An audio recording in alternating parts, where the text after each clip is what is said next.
in regard to his or her ideas before I say I can't give you a psychiatric report on everybody who would disagree with you. Wait a moment. But can't we deal with the issues right at the surface? She made a comment that she disagreed. You know, I'm not doing it to flatter you, but I think you're a good adversary.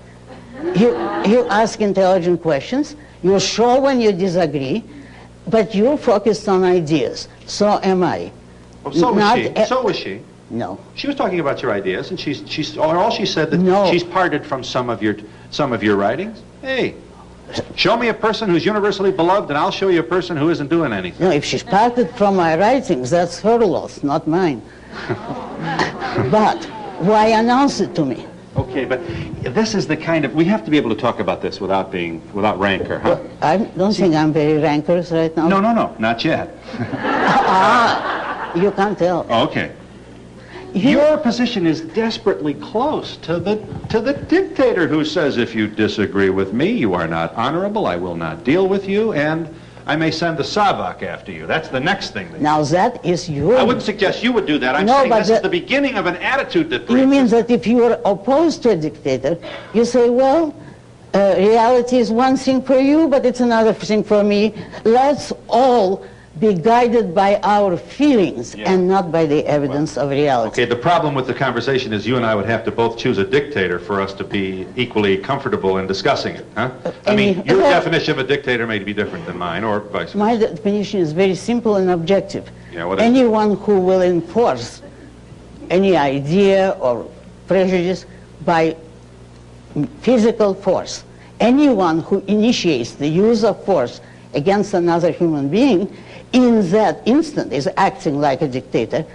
And if he establishes that as a political system, then that's a dictatorship. But I'm the arch enemy of physical force. Right. I'm for freedom of the mind and for bringing people to your ideas by persuasion, not by force. Could you bring your moral perceptions and principles to a meeting in 1917, 1920, 22 to assassinate the Tsar? Why assassinate him? He fell, you know, by a bloodless revolution. But you don't know that. You didn't know that at the time. Well, you're armchair quarterbacking now. I'm asking you in the Dietrich Bonhoeffer sense, could you plot to overthrow a person that you thought was obviously, in your mind, denying civil rights to other people? Plot against him, certainly. I always said you should. You have the moral right to retaliate with force if someone imposes force on you. So you're for self-defense? Oh, yes, but not murder. And that is a profound difference. But when the underground people in Germany started meeting and saying, let's knock off Hitler, that's morally acceptable? Oh, totally. Just checking. In view of what you've just said, I wonder if you have an opinion about the Shah of Iran. Do you think his actions in leaving Iran and finding a home somewhere else, would that be an adversary of your philosophy, that he did what he thought was morally right? No, because his philosophy was pretty dictatorial.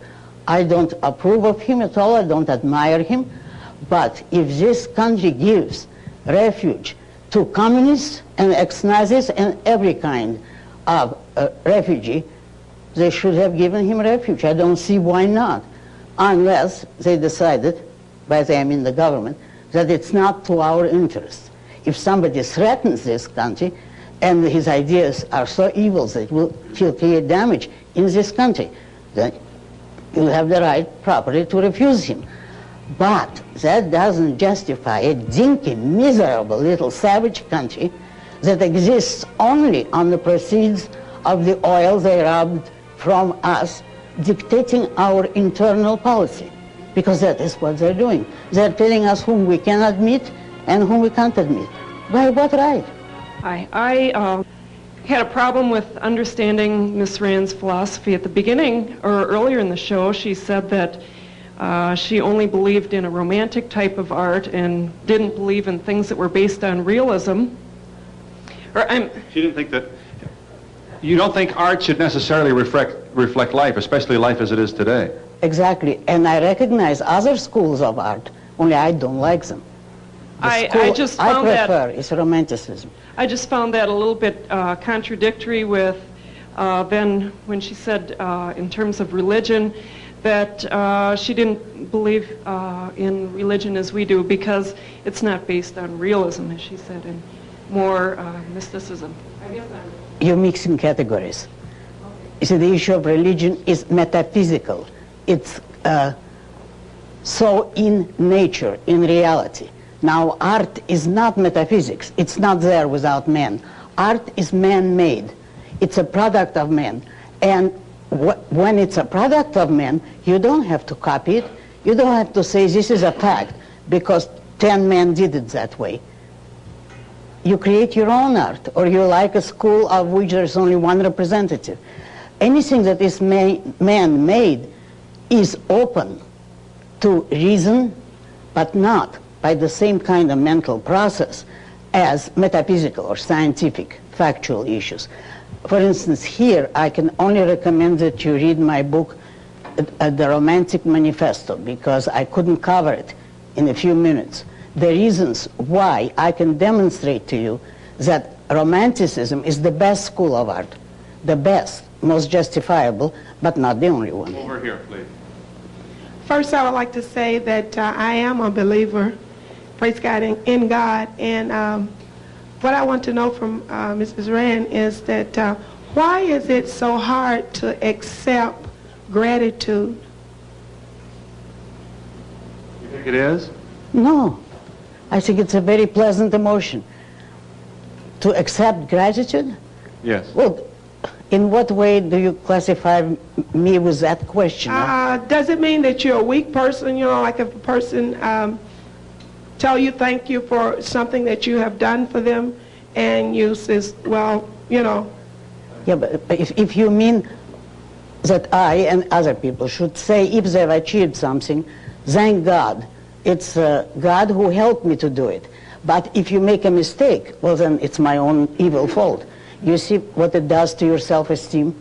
And I think it is very, very dangerous and improper to ascribe your own achievement to somebody else. You should be proud, as I said at the beginning, of something which you actually achieved. Don't share credit for that. Don't give it away.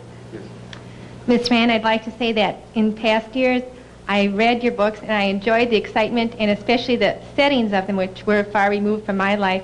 Are you working on any new ones, especially on the oil monopolies, or have your writings changed that much? No, I'm not writing at present. I'm in a very sad period of my life, but I'll recover. You have recently been widowed, and yes, you're dealing now with the... does this emotional impact of this kind of pain alter in any way your own philosophy? No. It only altered my position in regard to the world. In other words, which is that I lost my top value. I'm not too interested in anything else. But I'll survive it because I do love the world in general. And I do love ideas. Yes. And I do love men. But yes, my personal is a loss now. Isn't there a temptation for you, and I don't mean this to flip to suggest that you're not sincere in your writings, to hope for a reunion with the person you love, to look beyond the... I've asked myself just that, seriously. And I thought if I really believed it for 5 minutes, I'd commit suicide immediately. And I know that cannot be right. You'd get to him right away. To get to him, of course. I'll tell you more. I ask myself, how would I feel if I think he is now on trial before God or St. Peter, and I'm not with him? To testify or to help him out. Exactly. My first desire in that case would be to run to help him and tell how good he was. But with some of your statements, maybe your husband just as soon not even know, let God know that, you know what I mean?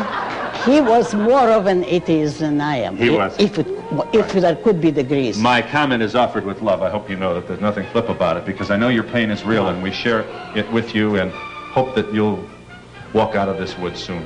I believe you, thank you. And you've really helped me. It's my first public appearance since, and was sort of a test for myself. Well, and I thank you very much. I thank you for being here. I don't mind gratitude. Expressing gratitude. Yeah. I'll be back in a minute.